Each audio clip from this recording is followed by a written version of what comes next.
Nacido como Benedetto Caetani, alrededor del año 1230, en Anagni, dentro de los estados pontificios, el futuro Bonifacio VIII provenía de una influyente familia noble.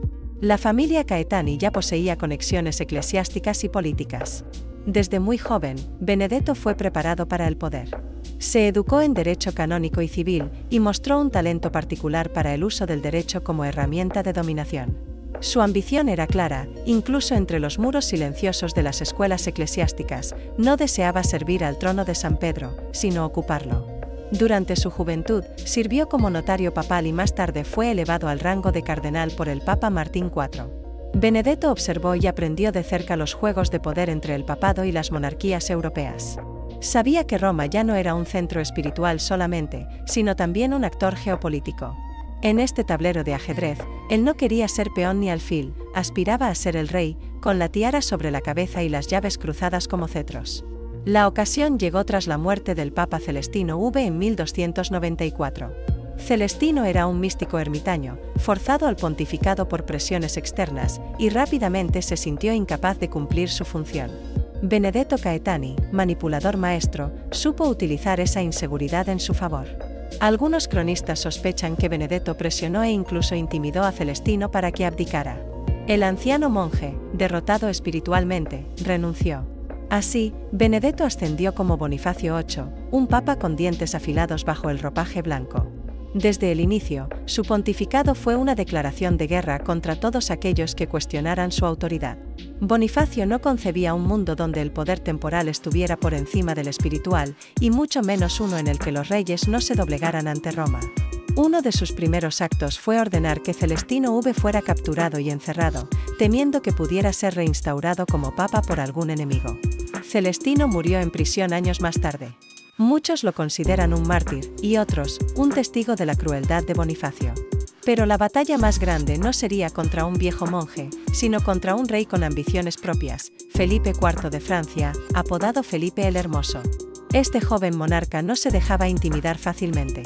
Francia estaba emergiendo como una potencia centralizada y no toleraba la interferencia de Roma en sus asuntos fiscales o judiciales.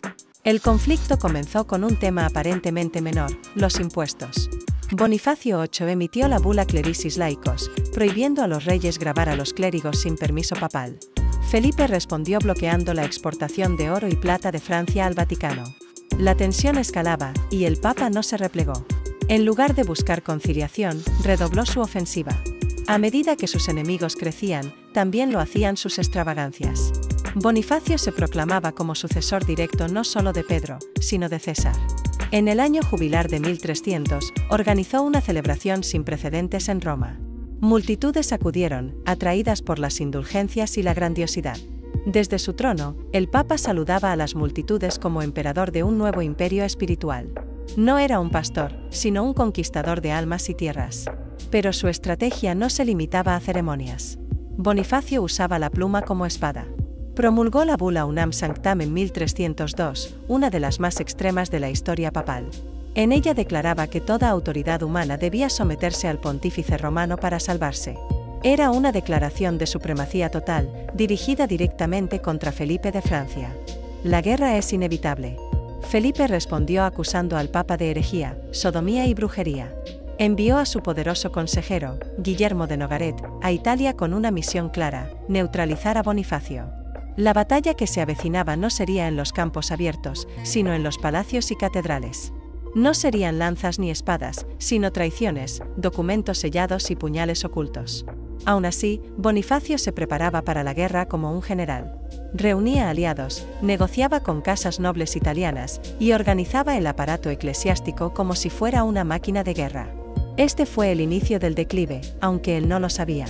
El lobo con piel de cordero ya había mordido a demasiados. Pronto, aquellos a quienes humilló buscarían cobrarse la deuda, y lo harían con furia. Así terminaba la primera etapa del reinado de Bonifacio VIII, no como un papa santo, sino como un monarca absoluto. Y en las sombras, sus enemigos afilaban las dagas de la venganza. La tensión entre Bonifacio VIII y Felipe el Hermoso alcanzaba un punto crítico. Ya no se trataba de bulas ni cartas selladas en cera, se trataba de la supervivencia del papado frente a la ascendente maquinaria estatal de una Francia unificada. El rey de Francia no solo veía en el Papa un obstáculo, sino una amenaza directa a su soberanía. Bonifacio, aún confiado en su autoridad divina, planeaba excomulgar a Felipe y deponerlo, apoyándose en un concilio general. En su mente, el Papa no era inferior a ningún rey.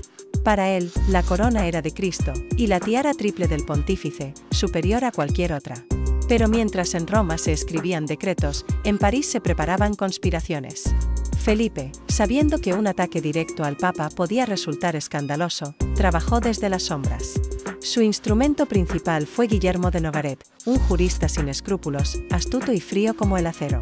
Nogaret tejía alianzas en Italia, buscaba cómplices entre los enemigos del Papa dentro de los propios estados pontificios, especialmente en la familia Colonna, rivales acérrimos de los Caetani. La familia Colonna, humillada por Bonifacio, había sufrido confiscaciones, excomuniones y expulsiones. Años antes, Bonifacio los había perseguido con saña, destruyendo sus fortalezas y deshonrando su linaje. Ahora, los Colonna se unieron a la causa francesa, deseando venganza. En el año 1303, mientras Bonifacio se encontraba en Anagni, su ciudad natal, preparando los últimos documentos para excomulgar a Felipe, Nogaret y Sciarra Colonna marcharon con un pequeño ejército de mercenarios hacia la residencia papal. Fue una maniobra relámpago, diseñada como un golpe maestro, sin dar tiempo a reaccionar a las fuerzas leales al Papa, rodearon el palacio. Durante la madrugada, las puertas fueron derribadas a golpes de maza y fuego. Soldados armados irrumpieron en las estancias pontificias. La escena fue brutal. Los criados huyeron o fueron masacrados. En medio del caos, Bonifacio fue hallado en sus aposentos, aún con la mitra puesta, blandiendo con desesperación el bastón pastoral como única arma. Lo que siguió fue una humillación sin precedentes. Sciarra Colonna, en un gesto que quedaría inmortalizado en los anales del odio, abofeteó al Papa en el rostro con un guante de hierro. El gesto no solo era un insulto físico, sino simbólico, una declaración de que el poder espiritual ya no era intocable. Bonifacio fue tomado prisionero, sin respeto por su dignidad o su investidura. Los conspiradores pensaban llevarlo a Francia para juzgarlo como hereje y deponerlo públicamente. Pero no contaban con la reacción popular. El pueblo de Anagni, horrorizado ante la profanación del sumo pontífice, se levantó en armas. En una revuelta espontánea, armados con lo que podían, irrumpieron en el palacio y expulsaron a los mercenarios franceses e italianos. Colonna y Nogaret huyeron. Bonifacio fue liberado, maltrecho, pero aún con vida. Aún así, el daño estaba hecho. Lo que debía ser una victoria moral para el papado se transformó en una derrota psicológica. Bonifacio, humillado, regresó a Roma. Pero no era el mismo. Días después, cayó en un profundo silencio. Algunos afirman que enloqueció. Otros que se sumió en una depresión insalvable. Murió poco tiempo después, en octubre de ese mismo año. Sus últimos días, marcados por el delirio, fueron un retrato del colapso de su ambición desmedida. Con su muerte, la curia romana quedó sacudida.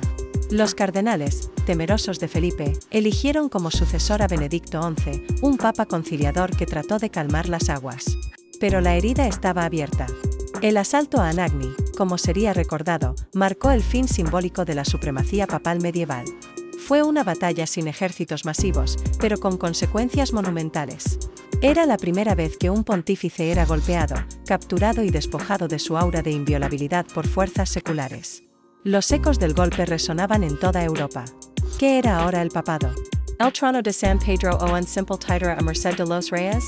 Así terminó la segunda etapa de la historia de Bonifacio VIII, no como un mártir, ni como un santo, sino como un símbolo de la decadencia del poder eclesiástico frente a los reinos emergentes. La guerra no había sido ganada con lanzas, sino con intriga, astucia y una bofetada de hierro que estremeció los cimientos de la cristiandad. Tras la muerte de Bonifacio VIII en Roma, en aquel octubre de 1303, el papado se encontraba herido, desacreditado y temeroso. Lo que había sido un trono temido por emperadores y reyes, ahora era visto como un asiento precario, sujeto a la voluntad de las potencias europeas. La bofetada de Anagni no solo había quebrado el cuerpo del Papa, sino también la imagen del poder espiritual universal. El nuevo pontífice, Benedicto XI, intentó reparar los daños, buscando la reconciliación con la corona francesa.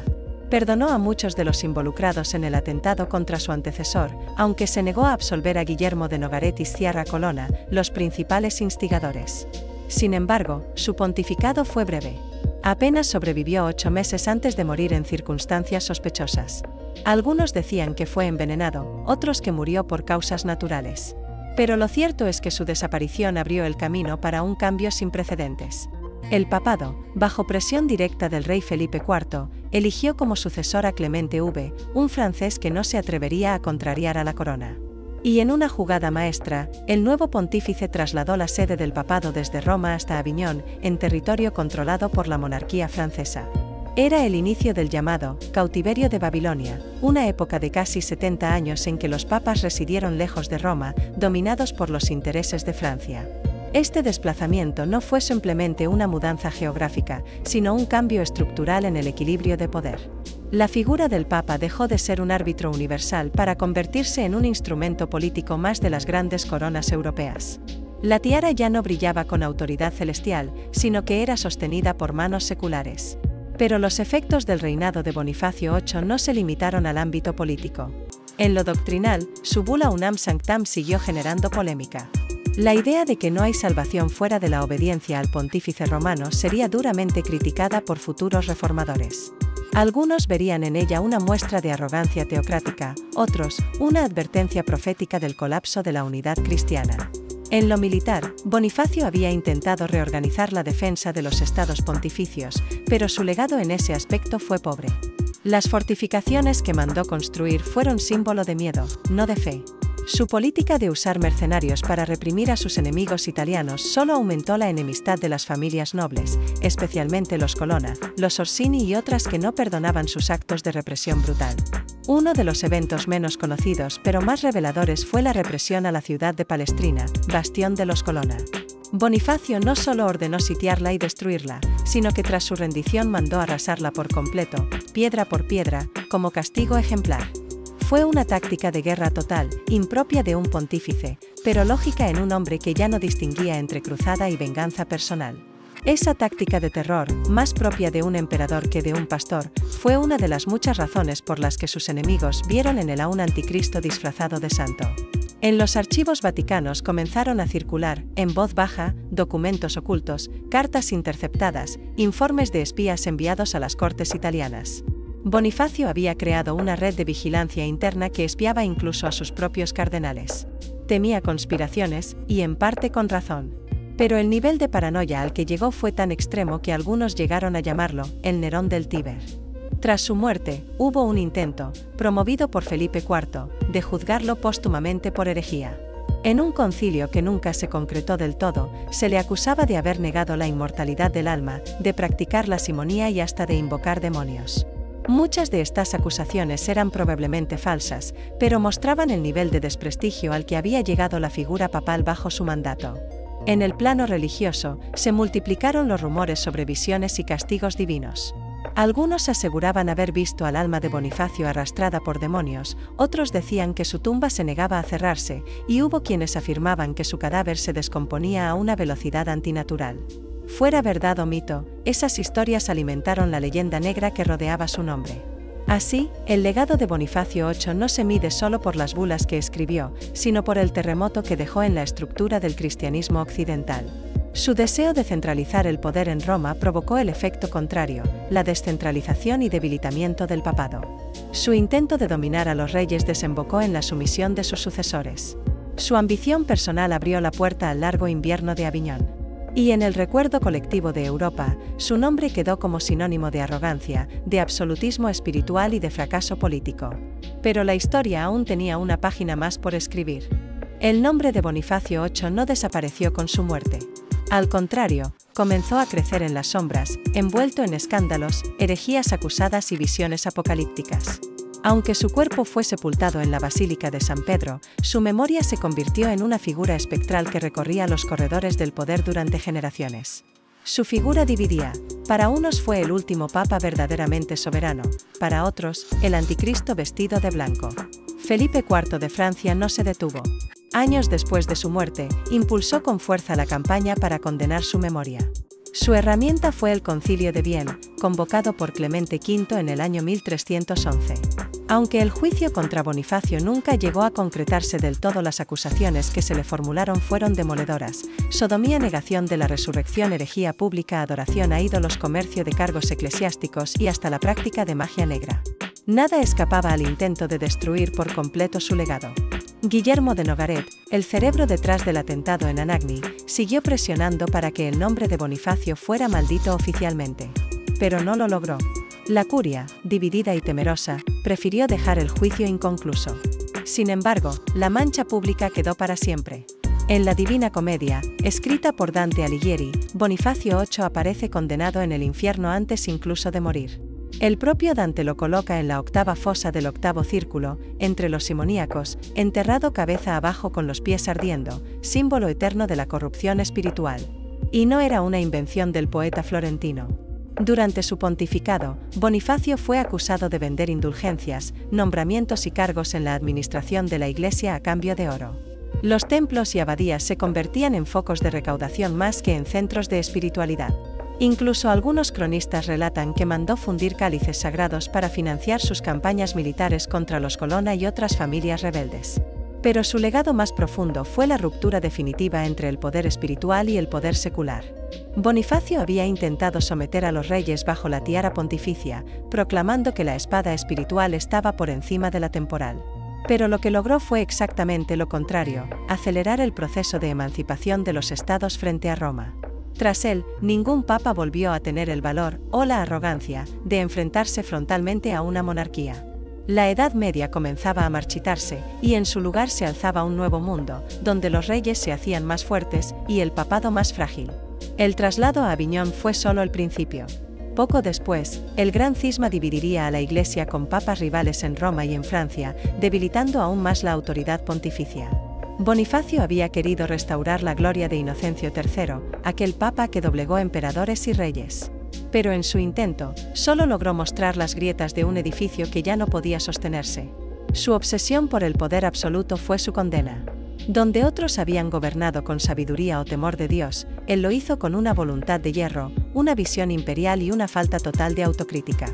En Italia, su apellido, Caetani, quedó manchado. Su familia, aunque poderosa, perdió prestigio. Anagni, su ciudad natal, pasó a ser recordada más por la bofetada que por la gloria. En los pueblos, su imagen fue transformada en un cuento de advertencia, el del hombre que se creyó rey de reyes y terminó traicionado por sus propias ambiciones. La historiografía posterior lo trataría con cautela. Algunos lo califican como un genio político que no supo medir sus tiempos, otros, como un déspota vestido de blanco. Para algunos teólogos, fue el último defensor de la unidad cristiana medieval, para otros, el sembrador de la semilla del cisma que dividiría a la Iglesia por siglos. Hoy, su figura vive entre las líneas de los cronistas y las visiones de los poetas. Ni santo ni mártir, ni villano absoluto.